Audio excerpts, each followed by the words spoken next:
morning. Today is Good Hair Day. I thought since it's finally a little bit colder, it's around -2 degrees at the moment. The floor, the ground, got a little bit more frozen now, so that's good. It was pretty much a mud show here for quite some time, so I thought I'm talking a little bit about layering, in particular for the winter. So, right now I'm just wearing my base layer, uh, some liner socks, and my good trusty Crocs. It's really nice to walk around even in the winter in those things, because I'm a heavy sweater on my feet, so it's kind of good to have that. Um, but regardless of that, I'm wearing a liner sock that's just usually around 70% or 80% merino wool, and then some synthetic. It makes it a little bit longer lasting, pretty much. Um, just like I usually wear, even in the summertime when it's not super hot, I'm wearing like 200 grams of merino wool long johns. Personally, the slim ones, the 120 ones, they are usually so fragile that they just break down pretty fast. So the 200 is pretty nice. If it's getting really warm, then I just put them up. So, and in general, like when I wear pants, I usually climatize by adjust my temperature and whatnot by just putting them up, putting them down, open zippers on the side or whatever those pants have. So it works really well for me. On the top layer, this one is also just around 200 grams of merino wool. In general, I'm always wearing merino wool. It's usually there's a little bit like most companies have like some sort of synthetic in it as well, which is kind of good because then it lasts a little longer. I prefer 100% merino wool because it doesn't stink that much, and the climate is so much nicer. If you're thinking of like if you're out for 2 weeks or whatever, if I would wear synthetic, I would smell like you would smell me two kilometers away. You know, so I just wear merino wool. It's so much better. And also when it's wet, it still keeps you warmer. And it makes like even in the summertime, I can wear a relatively thick merino wool, and I'm still not super heated, like overheating all the time and whatnot, which is a big problem when you wear synthetic. It just traps the air inside, it doesn't get it out, it doesn't breathe, and then you're just like in a shit show because everything is just hot like hell. I'm wearing my trusty Suunto watch as well, um, but that is just, you know, when I'm going out, like running or whatever, if I'm going, or in the winter time, like going skiing or whatever by myself. Otherwise, I'm using a GPS if I need to track my run times with the dogs or what have you.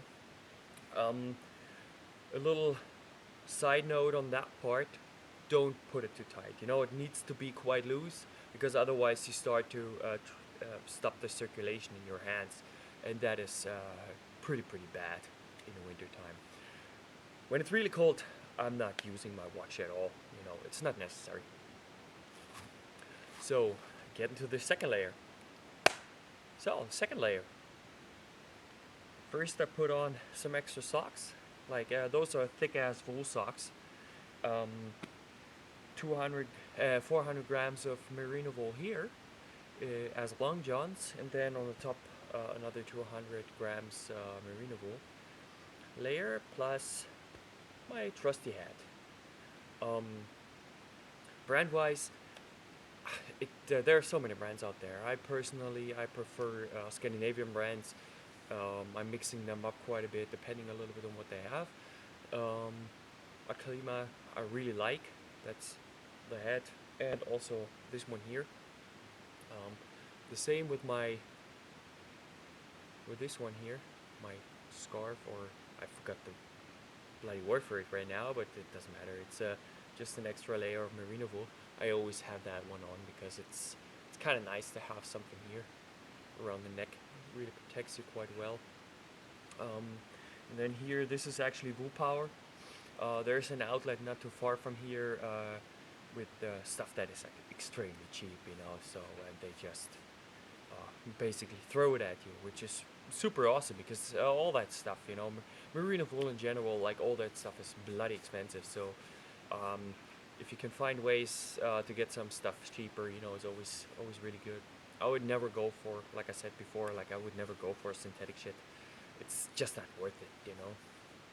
Socks wise, that's Devolt, Norwegian brand as well. It's super super good. The thing is, those socks here are actually uh, solidly woven, like you know, like traditional wool socks, you know, that your grandmother made basically, which is really important for the winter because there's other brands like Klima for that. Um, they make stuff like this. It's their hunting sock, merino wool, and what's in here? It's kind of it's similar like this one here. It's like eau frottée. It's a frotte stuff, but the thing is, that doesn't work here on the sole, you know, because you're just trapping it down, and then it doesn't have the same warmth. So I personally am not a super fan of this type of socks in wintertime.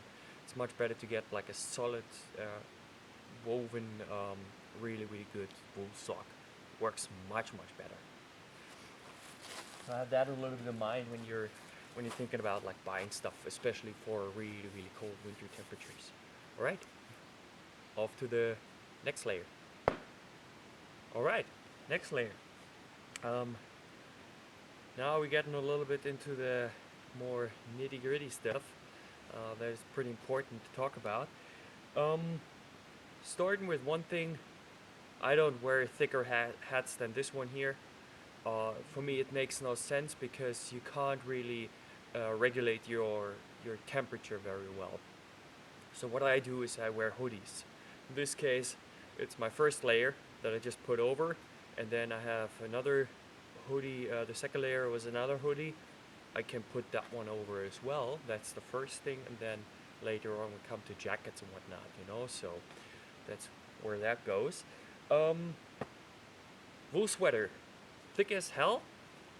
This one here looks much like my socks because it's also from DeWalt, but the difference is this one here is actually a size extra large, and I put it in the washer and washed it for like 60 degrees or something, and it shrunk on purpose. So I'm kind of like a medium to large kind of guy. So what I did was I just shrunk this thing down because what happens is usually the the webbing they have is like how they you know manufacture those. It's quite openly woven, which of course traps a little bit more air in it. But if you walk around like I do, I hate jackets, so I don't really wear them much. Um, in order to compensate for that and actually have a little bit better climate with just walking around and whatnot, you know, I just shrink this thing down and then I have a little bit more of a wind barrier. Works really well. I love it. However, this one here is like 3, 4 years old by now, and it has some air holes in here by now. Of course, because it's not made for this kind of size, you know. So the only downside is I have to stretch it out a little bit, you know, after washing it. And now I'm obviously washing it in just hand wash and whatnot, you know. So because it's wool, you know, you can't really put that in a 40-degree machine and whatnot, you know. That it just destroys the fabric over a long time. Anyway, that's about this. I love it. Soon I will probably go for even an extra large, you know, and then just shrink this one down. I have a little bit longer arms. This one here shrinks down a little bit, and then it just doesn't help. I prefer, by the way, quite often my second layer, and so those ones here they stick out a little bit, and then I have this one over because then I have less problems with my gloves. Because sometimes you know you have the whatever sweater you have, you know, it's like this long, and then you try to get like gloves on or whatever, and especially when it comes to the mittens later on, it's really bothersome, you know. So it's much nicer to have something that stops at your wrist and maybe a little bit before your wrist, and then you can just slide in your gloves very easily. Get into the gloves. Those ones here are just simple working gloves, you know. They're not like I actually was on the assumption that those ones are wool gloves. I just checked that out lately. They're actually synthetic, so they're actually not that good. And I always feel like it's a little cold on the cold side, you know. But The main importance is I wanted to talk about those gloves, Hesta gloves. Hesta is a really really good company. However, those ones got destroyed really much. And the inner glove, I don't have it anymore, is a wool line, and those ones are fell guide gloves, I think it's called. Those are size 10 for me. Bit on the small side. I would have to, if I'm buying new ones, which I probably will do, even though I don't really like those gloves that much, I would go a size up 11, which are huge actually. But I just need a little bit more air in those gloves. This one now, the way it is now, you know, feels kind of good, but it's also on the cold side, you know. So have that a little bit in mind. The fell inner liner gloves are wool, and they are, as mentioned before, like frotte kind of stuff. It's really, it's super loose. It gets destroyed so bloody fast if you're using them on a daily basis. It's good for skiing or whatever, you know. But if you're really going out for long, long days and whatnot, use them every day as working gloves or whatever you use them for. Not worth it. They are like, you know, 120 euros or 1,200 kronas or whatever you want to say, you know. They're quite expensive, but they don't really cut it. The inner glove. The outer glove, I mean, I got this one destroyed as well. I actually glued it on new pieces of leather and then stitched it afterwards on it. And even those ones start to wear off, you know. So it's they just break left and right now, and they are like 4 years old or something. So if you read stuff like yeah, they last you for a long time, you know, or for your lifetime, yeah, if you use them once in a while. But if you use the shit like I do, nah, it's not worth it.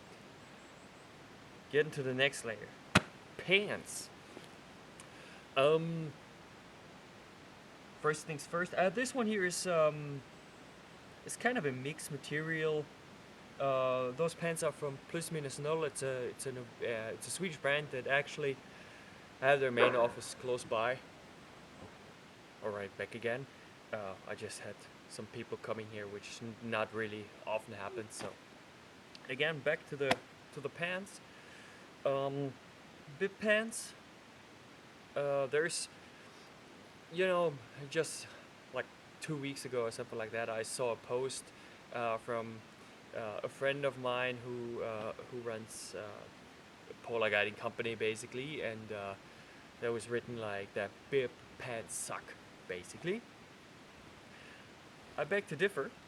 I personally prefer them, but that is also that's a question of preference as well, because since I am a disliker or a hater of jackets usually, obviously if it's like really windy or you know you have a ton of weather coming at you, then of course you wear jackets. But otherwise, if it's like nice, like now, you know, it can be also like pretty cold and whatnot, you know. If you're moving, it's much nicer to not wear a jacket because you don't need it. So everything can breathe a little bit more, you know, so you don't get sweaty like hell. But if you're wearing synthetic and you have a jacket over it, then bib pants might not be the right choice because of ventilation. Um, this way, I'm much more protected here. Um, you know, if it's a little bit, you know, if you're skiing or whatever, you're a little bit protected here around your belly, you know. You have a little bit of an extra layer of protection there, but everything above is breathable, you know, it just breathes. So if you want to get a little bit more ventilation going, usually you have side zips, you know, where you can just open it up, you know, and then all the trapped air can go out, and it can also breathe a little bit out here, you know. Good thing also to do is just open a zipper here, open your fly. Works well. But the most important thing is pockets. Side pockets, you know, it's really important for me. Other people don't like it. I love it because I always have like some shit in here in my pockets. They're usually stuffed, even if I'm going out skiing, whatever. I have like extra gloves or whatever it is, because since I'm getting so warm quite fast, I usually don't wear gloves even in -5, -10 degrees sometimes. If I'm just really going for it and whatnot, I don't even have gloves on, or I only have like those ones on, and those ones are just hang on side. Otherwise, those ones ending up in the pocket as well. You know. Another important thing is knee pads. Those ones are quite a bit thick. Um, the company says or wants to use like slimmer ones or whatever. I'm trying those ones out. I basically have to cut them a little bit more so they bend a bit better to your knees. But it's pretty important because if you kneel down, you have a bit more protection, and also it feels much warmer. You know, if it's like really shitty weather, you know. Also on hiking pants, I actually prefer those as well, like smaller ones obviously, but if it's like raining and you get like, you know, your pants are like quite wet and whatnot, you know, your knees stay warm. It's for me it's pretty important to have that. Next thing is some boots. Those ones here, I actually got them newly, quite new. I talked in my other video when I talked about gloves and shoes and whatever. I talked about those ones actually. Those ones are Neo's Adventure, or Adventurer, I think. And what I do with those ones is I have a wool liner in there, and then I'm just going in. What I usually do is to keep this a little bit tied up. I just put the pants over it, and then I go with this layer over it. I'm still fucking around with those ones as well a little bit because they're new, and I have my other winter boots that I'm wearing. So those ones are just like the mid-season one. So rubber boots in like down to -10 or whatever. And then those ones, or if I'm going out with a quad at the moment, even if it's just -2-3 degrees, it is actually, since this area here is quite moist at the moment. We have the lakes around and whatnot. It's so much nicer to just have like some nice boots on that are a little bit too warm, you know. And then if you're just sitting on a quad for like 3-4 hours, it's so much nicer to just wear those kind of boots. That's why they're also a little bit more dirty right now. But anyway, this buckle here is not so good. Just slipping around a little bit too much. So I'm gonna change this system here a little bit and put like some strap that I can tie up and then actually just put around the whole leg a little bit more and have a little bit more stability. You're gonna see that in a second when I'm putting on my Stiga Maglocks, my winter boots, my winter Maglocks.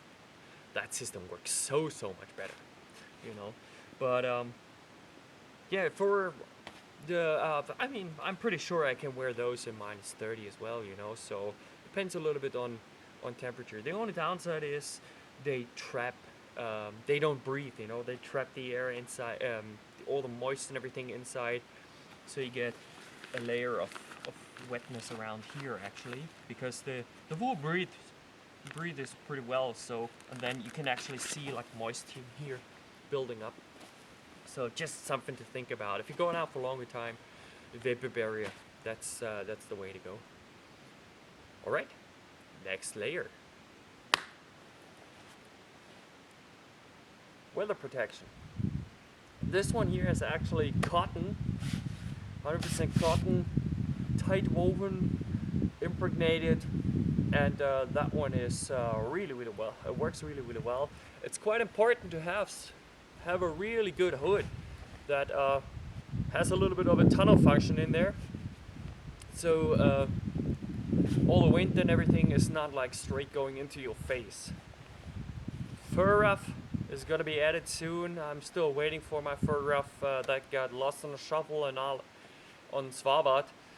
Hopefully gonna get that one soon. But this works really well.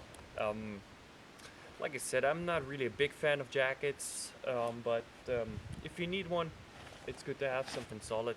The reason why I'm wearing cotton is it's because it breathes a little bit more. Unless you have like areas like, you know, the North Pole or whatever, you know, or when it's really like wet, cold, and you get a shit ton of weather on you, then obviously Gore-Tex and so or similar products are better to use, but cotton is something that has been around for so many years, you know, prior to when we started getting all the kind of synthetic fabrics and whatever we had, and it always worked really well. I mean, quite frankly, who the hell is going out in real shit weather?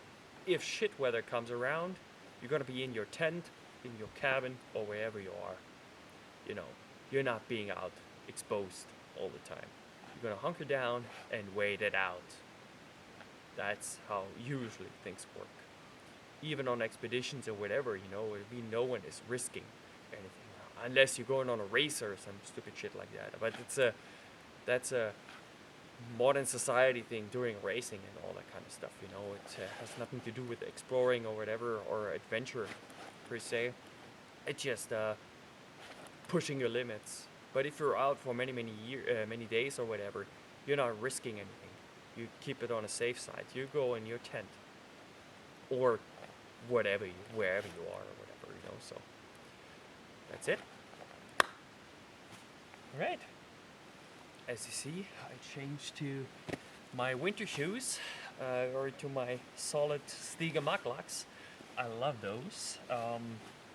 For me, that's always the choice. But those ones, you know, you need solid cold temperatures for that to work. You know, -15 and down, because otherwise the snow is too wet. You know, and then they just trapping pretty much water and everything, you know, since they're not waterproof, but they're breathable, you know. So, and that is the most important part of those ones.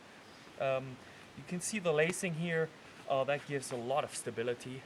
You know, as I mentioned in my previous video about it, it is very important that you have shoes that are not only light but actually flexible. You know, you can bend those fuckers pretty much around, you know. So, and that is pretty important. If you're moving around a little bit, your foot can flex, and it gets the blood circulation going, and that's pretty much what you need to get your feet warm, you know.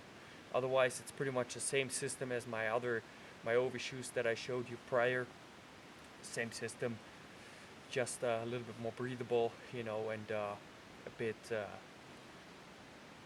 more just purely natural product, pretty much. That's also something that I always look for. When it comes to getting a little bit more warm, you can add like a third layer or whatever as underpants.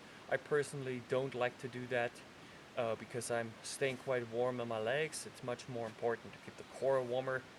Maybe, what's up, buddy? Make a noise? Yeah. Yeah.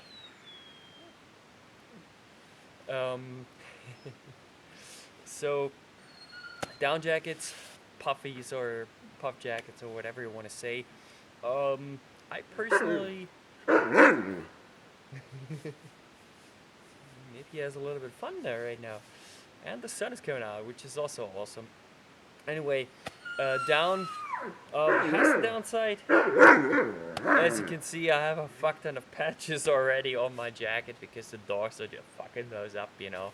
If they just, because I love to have them like jumping up on me and whatnot, I'm wearing an extra layer of protection for the jacket, pretty much. It's just another merino wool layer from Maclima. I love this thing. I also just, as you see in other videos or whatnot, I have my my wool sweater on, and then I just put this one over it, you know. In this case, it's spacious enough to actually have my down jacket on, and then I just put this over. I prefer synthetic jackets over the down, actually, because if it rips, it doesn't, you know. This one here already loses feather. I have to fix this hole here. It's an old jacket, but it still does the trick, you know, so why changing it if it still works? On those kind of jackets, I usually prefer a hoodie. Unfortunately, I had a little bit of an incident last winter with my synthetic jacket that had a hoodie on it. Haven't really bought a new one because those bloody jackets are extremely expensive, you know, so we'll see what happens. But I will for the winter, when the winter actually comes, I will get another jacket that actually has a hoodie on it, so I'm a little bit more uh, protected on my head. It feels much more comfortable as well for in for me personally. So yeah, I mean, those things they usually last for a really long time, you know. So just think of like buying something solid. This one is a relatively thick one. I have a slimmer one that I'm actually using for that is intended to be used a little bit on a more closer to the body. This one here is the overlayer basically, and then I can wear this pretty much until minus 30 or so degrees. You know, if it's that cold, I put my outer layer jacket over it just to protect it from all kinds of elements, and also trap the heat a little bit more inside, and have the hoodie to just keep everything a little bit more tighter together, you know. So I have enough warmth to go with. Yeah, so that's that layer. And now it comes to the nitty gritty of the really brutal kind of temperatures. When it comes to like minus 30 and downwards, that's when it really gets cold. Uh, and then you really need to protect yourself from all kinds of elements. All right. Last thing on our list is the really cold temperature gear. Thick ass down jackets, and most importantly, don't get your hands exposed to anything. It's really good, like if you're outside working, you know, always have some sort of gloves on. Most important thing though is don't wear those, get them wet, and go inside into your big mittens. Don't do that. I explained it in the other video. I personally, I take those off, put them in the jacket, and then just slip into the big gloves. Because this way, you know, I can move the hand around a little bit if they're cold, and then they're perfectly fine to be getting warmed up, you know. In the mittens, you can have like hand warmers or whatever. I personally never use them. I never really had the use for it, you know, because I always get my hands warm, you know, if I'm moving around and whatever, you know, so I'm never really had that problem. But probably in some years I might have to do it because the cold really takes a toll on you. Big ruffs, big hoodies, I mean, is really important. This fur ruff actually is kind of shitty. It although it's actually it's a coyote fur ruff, which is really important if you're thinking about getting a fur ruff. Don't get a synthetic one. Those things are shit. They just trap all the moist, you know, from breathing out. All the moist and everything just getting stuck on there. You don't get it off. It just basically sinks into the material, and then it just like it's a brick of ice that you have around your face, which is really shitty. Fun side note is Sierra Eleven for a while had some sort of mommy sleeping bag with the fur ruff actually attached to to the um, the sleeping bag as a fur ruff, you know, to keep you warm or whatever. Synthetic. That must have been a piece of shit.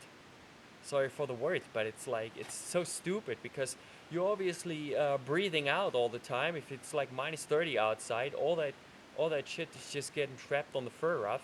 And if you're waking up, or even if you know in the middle of the night you're waking up and you have this crust ice around your face, really bad. It was a stupid ass idea. And that's the same when you wear a jacket.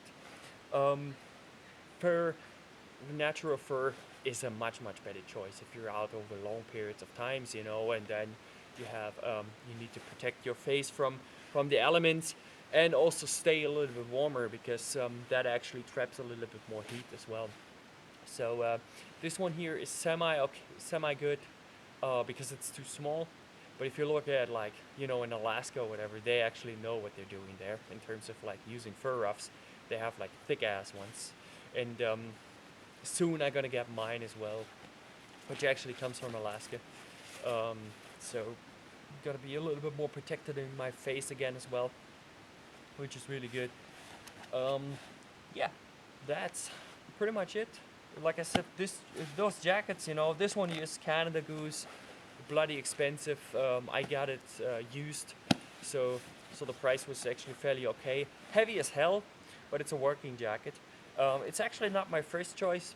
I have another jacket that I'm using as well, but for this video, I wanted to show you the fur ruff as well, because it is an important item to have if you're going out over long periods of time and actually need some protection for your face. I never wear a face mask. I don't like it. Um, that's simply because I'm breathing a lot through my mouth, and then I just have that thing totally like locked up. I'm not the type of guy who's like just breathing through the nose all the time, because it's like, you have a running nose and all that kind of stuff, so it's not really working well for me at least. So face mask really doesn't cut it for me, If I really need to protect my face a little bit more, then I do this, have it like solidly around here. I actually don't really close up my jackets that much, like up to here, because the problem what happens is that this corner gets a little icy and then starts rubbing, and it just fucks up my skin actually. Even though I have a sort of a beard, um, it doesn't really work well. Um, Beard right now, this one is actually like, it's not that coarse of a beard, so it's kind of like a poor man's beard pretty much. This one I have to cut it down a little bit again, especially when it comes to later in deeper temperature and whatnot, because the problem is if it's too long and soft, all the you know um, air that you breathe out, it just gets trapped on your beard, and then it ices up, and then it just like all the icicles will stick to the beard. So I have to cut it down a little bit, and then you can peel it off quite easily. Uh, just a little bit of something to think about. Um, Other than that, that's pretty much it. Sunglasses in the summer or in springtime or whatever is a really good thing to do. Goggles can be good, can be bad. It depends a little bit. I personally am not a super fan of it. I'm gonna try it out this winter a little bit more. But if I'm going skiing, then I'm wearing something a little bit more like that. Because technology evolved, and they're not fogging up that much anymore if you're getting good ones. So it's good to use. It appears I have some problems with my camera at the moment, so I'm just wrapping it up. If you have any more questions regarding materials and certain aspects of clothing or whatever it is, just comment below, and I will answer as soon as possible. So have a good one, guys.